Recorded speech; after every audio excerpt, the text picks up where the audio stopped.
Thank you, Senator Lee. First off, I think all of us would agree we would support infrastructure. I did. I was governor of Florida for 8 years. We actually spent $85 billion on infrastructure. $85 billion on roads, bridges, airports, and seaports.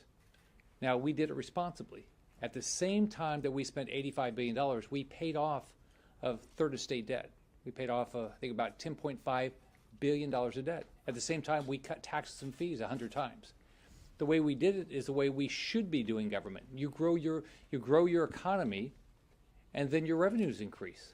And then you have money to spend on infrastructure, on our environment, or whatever you would like to spend it on that American people want. But it has to be paid for. So one thing that I've been concerned about is there's no CBO score. Hopefully we're going to get a CBO score before we vote on this, but we haven't seen a CBO score. We put together this chart from information that we received from the individuals that are supporting this. And first, the initial list, they said there would be about $533 billion paid for.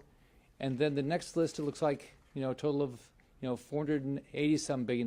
But we went through and take two of them. I'll give you just two of them. Take the unemployed insurer retention tax credits, and then one below it, unpaid paid and family leave tax credits. They're not even in the text.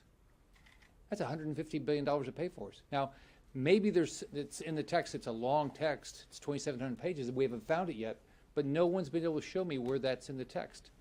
Next, I come from a state that we have a significant number of Medicare recipients. I don't believe we ought to be taking money from Medicare to pay for roads. I just don't believe it makes any sense to be doing that. And so I can't support that we would take money from, and by the way, whether it's the Highway Trust Fund, which is basically bankrupt, and Medicare Trust Fund, which is supposed to go bankrupt in the next few years, we shouldn't be taking money out of these programs. We also know that we've seen significant inflation this year. Now, we all know that inflation is caused by reckless government spending. And so this is not going to be paid for. This is not money we have in the bank.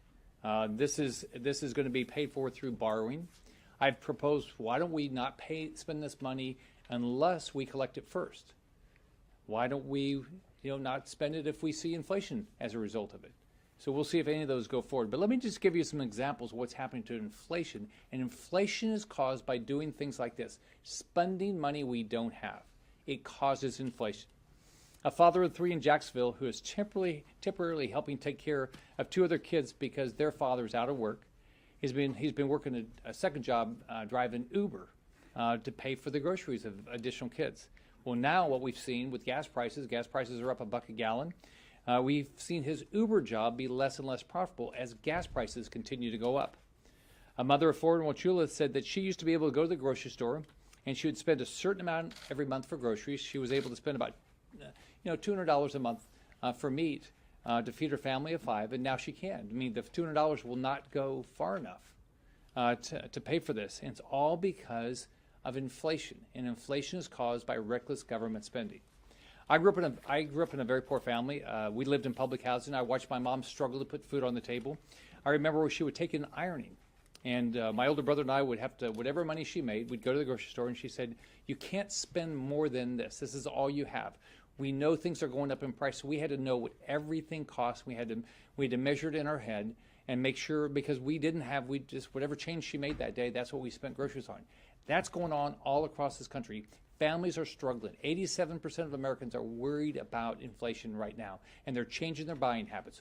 We have got to stop this reckless spending, live within our means. This bill is not paid for, and that's wrong.